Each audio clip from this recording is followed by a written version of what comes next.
What's up, guys, and welcome back to our second podcast, and we are pretty much picking up where we left off last time. Where was that? So, we've told you a bit about us and what sort of stuff we like to watch, but I want to kind of talk about the past and present of anime. We spoke about it a little bit last week, so do you know much yourself about the history of anime, where it's come from? You don't know nothing, do you? Ask me one on Disney and I'll have an answer for you.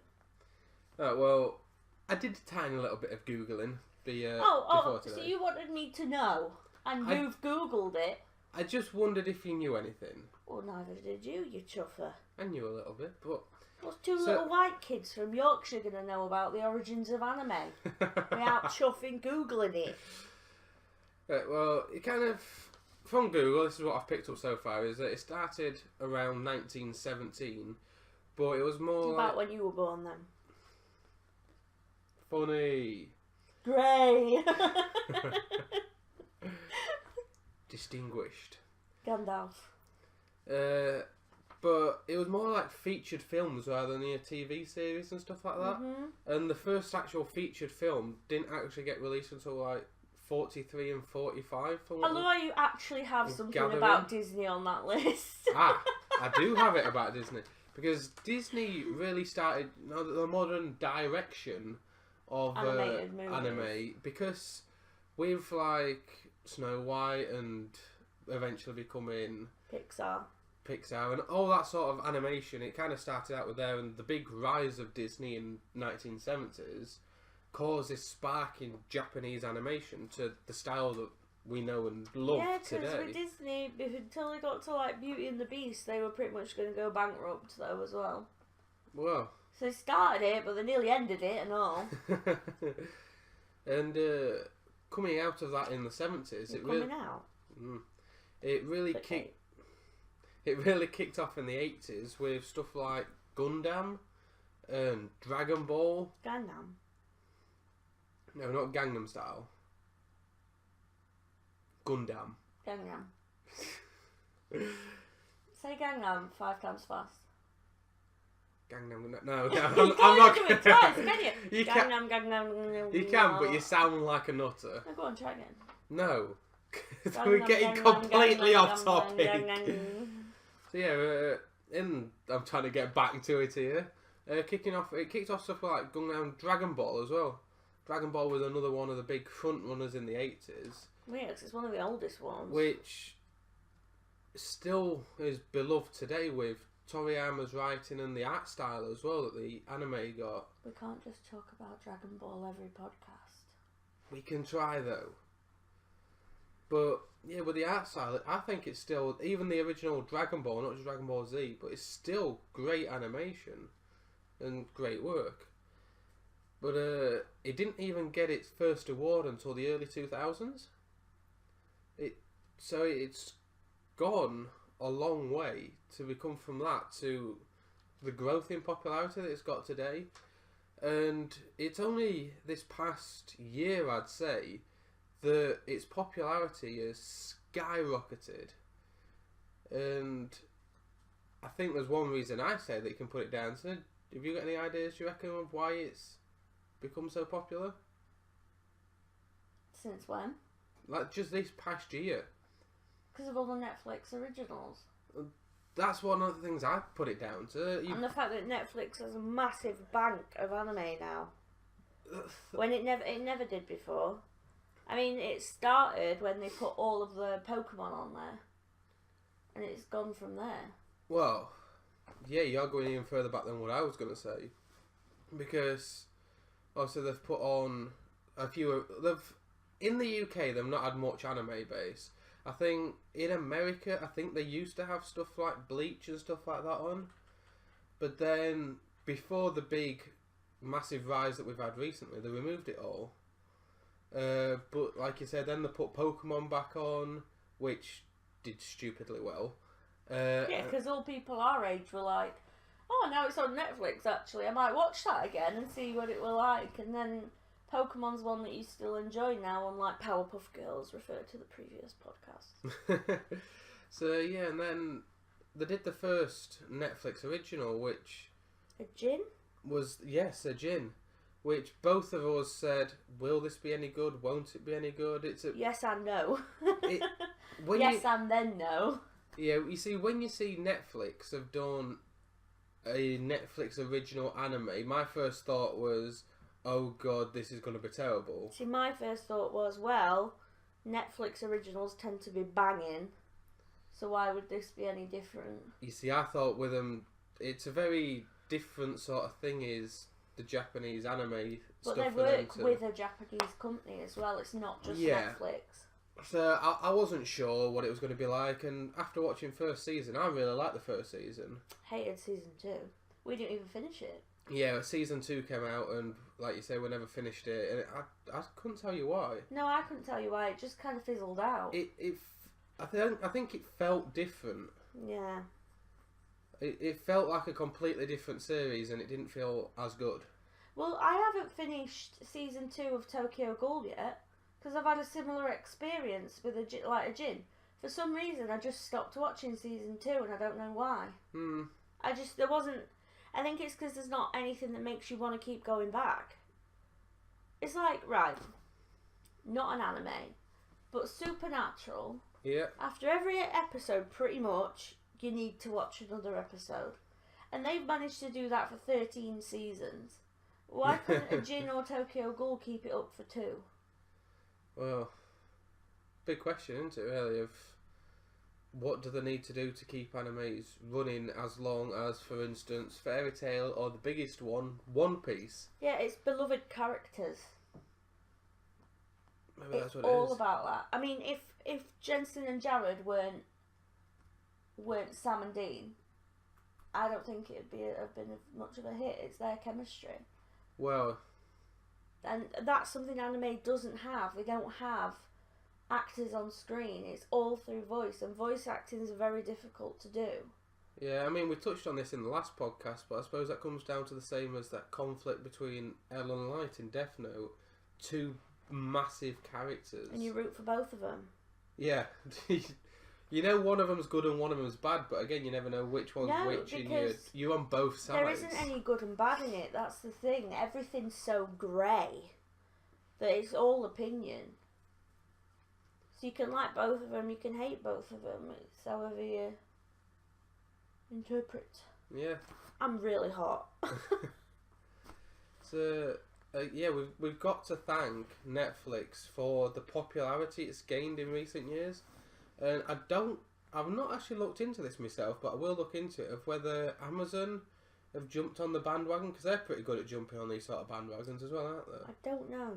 So it'd be interesting to see if they've picked it up, because you've got stuff like Crunchyroll and Funimation, which, like Funimation, you need to sign up for. Crunchyroll do a few things for free anyway, but they've got their own apps that you can get on your phone, which is a free app to look at.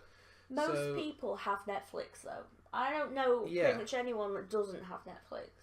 And so why would you need Crunchyroll if you've got Netflix? Because their bank is getting so good now. Well, that's what I've got noted down here. As it stands, we have now got massive names like Bleach, Attack on Titan, One Punch Man. Full Metal Alchemist. Massive, massive names, which has got 63 anime on Netflix. There's 63 anime there now, and 18 of them are Netflix originals. It allows you to try things as well though, because like, we'd never heard of Elfen Lied, or Dead Man Wonderland, or Blue Exorcist, until we were looking through Netflix's anime bank and thinking, oh, what shall we try now? That looks good, let's watch that. Yeah. So, if anything, it helps people get into it. Yeah. Because we watched a hell of a lot because of Netflix. Yeah. I mean, some of the originals as well. Like, we've already touched on a Jin. Finally, I forgot it. Well, that's where I was about to go with it. We've already touched on a Jin, saying season 1 was good, but it kind of fizzled out with season 2. It wasn't quite as good. You've been watching Violet Evergarden. I've been watching the Beginning. And you've been watching Kakegurui? No, I haven't. I haven't watched it. I keep meaning to have a look at it. I didn't like the sound of it, so I didn't. It's a completely new. I won't say it's a new genre. It's like gambling, isn't it? And I'm not into that. But it's not just gambling; it's like school gambling as well. Yeah, I didn't like the concept. It was something I was willing to try, but yeah, I mean, there's just so much to look at, and with the originals, it's also a cracking TV show. What? The originals. Yeah, it's listed in the Netflix anime, but I don't know whether I class it as an anime. That House of Cubes that we watched. Well, it's an animated short. It is a short, so I don't know whether I class it as an anime or not. But it was good. It's one of the ones where not a single word is spoken. Don't need to. But it gives one of the strongest messages I could have seen in an anime. Really. It made me cry. Like, they didn't even speak, and it made me cry. Yeah. It's so beautiful and it's so moving, and there's such a lovely message. Everyone needs to watch it.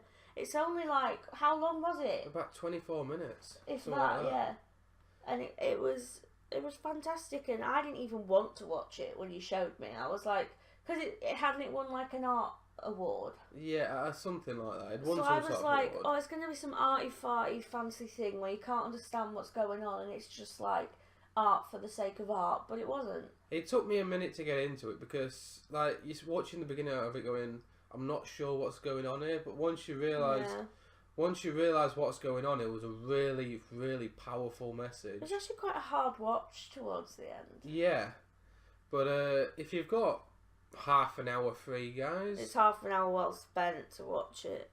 You should have a Netflix account by now. Everybody has one. And if you haven't, someone else has that you're on it, like us. Because we're smart like that. Hey, but yeah, head over to Netflix, check out House of Cubes. That's a fantastic short to watch. And if you aren't into anime and looking to get into it, that's maybe a quick short to give you a brief idea of what potential it has. It's not the same style, I don't think, though. No, it's a different style. It is a different style, but... The best place to start is Death Note. That's where I started. Yeah. Or if you want to really start young, go with Pokemon. I think Death Note's a better representation of anime, though. Oh, yeah, it is. Because a lot of the time, Pokemon, it kind of straddles between anime and cartoon. Yeah, definitely. Because I think it all depends on what market it's been plugged for and what channel it's been on as well. That there's that, like, distinction between them. Well, it's a tough one to call. Because anime in itself, the word anime basically just means animation. So it could be Disney is anime. Essentially, yeah, but it's a tough way to call it, isn't it? What do you class as a cartoon and what do you class as actual anime? Because if you look at what's come on Netflix recently, Agretsuko, anime or cartoon? I'd say anime. But it's more cartoony though. But then you've got Big Mouth, which isn't listed on there as an anime, but it's very adulty. Right, so it's a cartoon though. But it's a cat, exactly. It's like you wouldn't class Rick and Morty as anime. And you wouldn't class Family Guy as anime. No. But it's for adults, you definitely wouldn't watch it as a kid. So here's a question for you guys. What do you call something that's that's a cartoon but not for kids? Just adult cartoons. Like but some of them are a bit hard to distinguish, like Adventure Time. That a lot of people say is for adults, but a lot of kids watch it as well. And it's like if you go back and watch pantomimes, Shrek films, Disney films as an adult, you pick up on a hell of a lot more jokes than when you're a kid. Oh yeah, definitely. So I think some of them, maybe they're going on the assumption that kids will watch it because it's a cartoon, but hopefully they'll miss the innuendos, yeah, and all the other stuff that they shouldn't know about yet. And one other thing that I have wrote down in my notes as well. Here in the UK, there used to be an anime TV channel, but it only ran on Sky between February 2007 to August 2008. it was so short-lived that it barely had a chance to even get started. And if they did it now, they'd have more of a shot. That's exactly it. There's nothing much to watch anime on these days here in the UK. Netflix has found that market and they've really gone for it. Yeah. And they're doing a good job. Yeah, but even if it wasn't for the originals, even if they had no Netflix originals, there's still 63 anime out there, and when they're hitting big names like Attack on Titan, I mean, there is only season 1 up there, so they need to possibly be quicker getting stuff like season 2 up, because season 3 comes out later this year. There's a few things like that on Netflix, though, where you get the season a lot later. Because, going back, it's not anime, obviously, but the originals. Yeah. The season is on telly long before it's on Netflix. Which is one thing that I find irritating. Yeah. And the other thing I find irritating, the only, massive cock-up Netflix has done was that friggin' Death Note movie. Live action movies. It was god-awful. Terrible. I mean, let me just get my notes up here. I mean, I've got a big list for it. I'm pretty sure it's... I've got it listed for the next couple of podcasts anyway. Yeah, there's a lot to say. Just touching on live action itself, so I'm not going to mention much about live action in general. I think that's going to be more your department, because the only live action I've seen is that. Yeah, well... I mean, I've watched, Japanese movies before, because I watched Remind that was on there. Oh, yeah. Which was actually really good. It's the first thing I've watched that's not in English, and it didn't matter. The whole thing, subtitled? Yeah, it's subbed, the whole thing. Really good watch. If you're into anime, it's the same kind of feel, but obviously it's live action. It's a really good watch. And I think that was Netflix as well. A Netflix original? Maybe, I'm not sure. It was definitely on Netflix. I don't know. But Netflix advertised the crap out of it. So that's the only reason I watched it. Because you know how Netflix, they have that big bar at the top and they'll play trailers. Yeah. It started playing and normally I'm like, oh, whatever. But I actually watched the trailer. Right. And then I was like, it's subbed, but maybe I could deal with that. And I could deal with that because it was worth dealing with. You do have to push through the first couple of episodes, though. Oh yeah, it's a series, not a film, isn't it? Yeah, because a couple of the characters are really irritating and really abrasive. In a way, that's the Japanese style, though, isn't it? It is. It's like the girls with the high-pitched, whiny, no voices. Yeah. But when you get past that, you actually start to see them as real people and not these little, wannabe hentai girls. So yeah, I mean, I've said it a lot now, but again, we've got to thank Netflix for the way the anime is going, and I really hope that the popularity of anime keeps growing at the rate that it is doing. Please, if anyone has seen Violet Evergarden, please comment and talk to me about it, because Rob didn't watch it. And I need to talk to people about it because it's so beautiful. It's one of those ones where I looked at the trailer and went, okay, this looks decent, but it also feels like it's really not my thing, and after a couple of episodes, I'll get bored of it. You know, like SAO? SAO was one of them ones where... It was good when it was actually Sword Art Online. The beginning of the elf thing was good until he rescued his missus, and then you're like, well, now what? I didn't finish SAO either. And Black Butler. I didn't get very far with SAO because... Didn't finish Black Butler either. SAO, I barely got past the first few episodes. Because... You keep saying SAO, so I'm going to keep saying Black Butler. I'm trying to finish my damn sentence. I didn't get that very far with it because you look at it and go, oh, they get sucked into a video game world, this will be fantastic. It was a really good concept. It was an amazing concept, but then each episode, as you're watching it from the start, it feels like they just skipped a massive part of time, and it felt like they mentioned stuff that had happened, but not actually gone through what had happened, and then they'd not explained stuff clearly, and there was just these big chunks of time missing. So it felt like there wasn't really getting into a story. Every episode was just a different episode. Same with Black Butler. There never seemed to be a common storyline. It was always just something different, and I stuck it out a lot longer than you did. I watched the first couple of episodes because, like, the first one where he throws that guy in the oven, I'm like, this is hilarious, and then he goes and kills a bunch of people with cutlery, and I'm like, yeah, this is awesome. But then Wears off quick. But then after 1 or 2 episodes, I'm like, there's no great storyline to this. It's like, now what? And then you stuck it out and got to the storyline part. I still got bored. Got bored of that.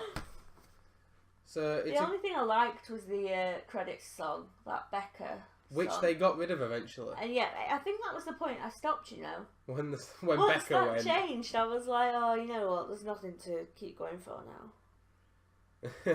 That's something we need to talk about is anime music. Podcast number 5. Wait for number 5. I've already started typing up the notes for that one.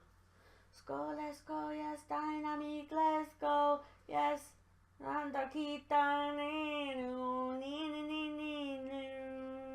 Yes, you don't know Japanese, guys. No, you just say words that sound like the words, maybe. Dynamique, that's it, that's what you've got. And Dragon Ball Super is Reno-sama will be blown away. Yeah, that's not even what they say though, that's the translation mostly. See, what I like to do when that comes on is they have the English subtitles and I sing the English along with the Japanese because it winds Rob up. It's really fun. If sending videos of you singing over the Japanese in English because he loves it. Really out of tune and really out of time. And on that note, guys, I thank you for being here with us on our second podcast. We will see you next week where we want to talk about censorship, which will be an interesting one. We don't even censor ourselves. How can we talk about anything else? Anyone else censoring anything? That is true. Oh, I snorted. Not pretty. But until then, I will see you next time, guys. So bye for now. I'll see you next time too. We will see you next time. So bye.